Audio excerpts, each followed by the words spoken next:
आज आपण नवरात्री विशेष फक्त चमचाभर तेलात बाहेरून सॉफ्ट व आतून क्रिस्पी साबुदाणे वडे बनवतोय। 30 खिचडी खाऊन कंटाळा आला असेल तर हे वडे नक्की ट्राय करा। कमी तेलात बनतात व खूप चविष्ट लागतात। सोबतच शेंगदाणा चटणी देखील बनवणार आहोत, त्यामुळे व्हिडिओ संपूर्ण पहा। साबुदाणा वडे बनवण्यासाठी इथे मी 1 कप साबुदाणा म्हणजे 200 ग्रॅम साबुदाणा स्वच्छ धुवून साबुदाणा बुडेपर्यंत पाणी घालून 3 ते 4 तास भिजवून घेतला। यामध्ये एक मोठा उकडलेला बटाटा किसून घेऊयात। यानंतर यामध्ये घालूयात पाववाटी भाजलेल्या दाण्याचं कूट,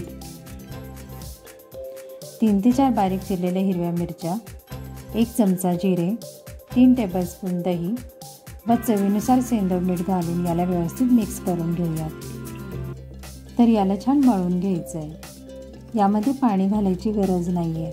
आपले पीठ मळून तयार आहे, याचे समान गोळे करून घेऊयात। तर या पद्धतीने याचे आपल्याला गोळे बनवायचे आहेत। या प्रमाणात 11 गोळे तयार होतात। इथे मी आपे पात्र गरम करून घेतले व आज मंद ठेवली आहे। यामध्ये 2 ते 3 थेंब तेल सोडायचे। यामध्ये गोळे ठेवून 3 ते 4 मिनिटे मंद आचेवर वडे भाजून घ्यायचे।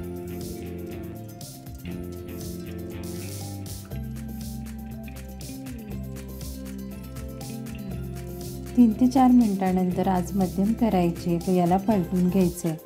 तुम्ही पाहू शकता याला खूप सुंदर रंग आलेला आहे। यानंतर जी बाजू कच्ची आहे त्या बाजूने वडे भाजून घ्यायचे।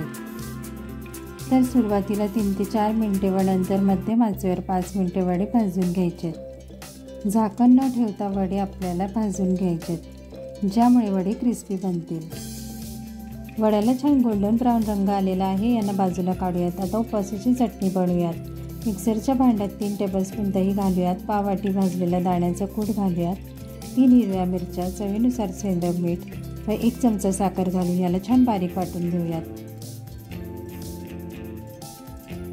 इथे आपली उपवासाची चटणी तयार आहे। वड्यासोबत सर्व करूयात।